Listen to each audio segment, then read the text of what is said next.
सवाल में गिवन है एक वॉल के अगेंस्ट में एक ब्लॉक को प्रेस किया गया है 10 न्यूटन के फोर्स से, कोएफिशिएंट ऑफ फ्रिक्शन इज 10 और 10 न्यूटन के बारे में बोला गया है कि ये 10 newton is just necessary to hold the block.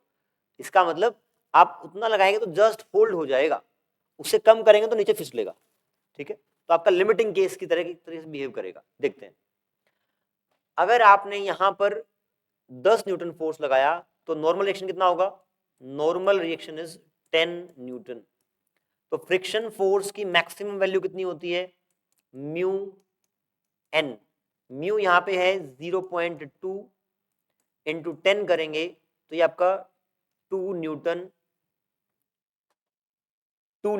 Friction force आ गया है।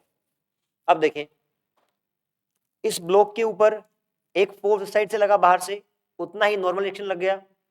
एक आपका वेट लगा जो कि हमें निकालना है, और एक फ्रिक्शन फोर्स लगा। ये जो फोर्स है वो उतना है कि जस्ट होल्ड कर पा रहा है, तो इसका मतलब फ्रिक्शन फोर्स अपनी जस्ट लिमिटिंग वैल्यू पर लग रहा होगा। फ्रिक्शन फोर्स इसको जस्ट होल्ड करना है, तो ये फ्रिक्शन फोर्स है। वेट और एफ मैक्स को आप बराबर कर देंगे।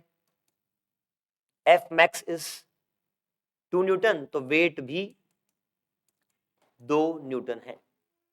आपको यहाँ पे जस्ट होल्ड करना था ऑब्जेक्ट को, तो आपको फ्रिक्शन फोर्स अगर जस्ट होल्ड करना है, इसका मतलब थोड़ा पुश करेंगे तो एन कम होगा, एन कम होगा तो फ्रिक्शन फोर्स कम होगा। तो कुल मिला के आप बहुत ज्यादा एन प्रोवाइड नहीं कर रहे हैं, जितना रिक्वायरमेंट है टू होल्ड इट उतना ही प्रोवाइड कर रहे हैं।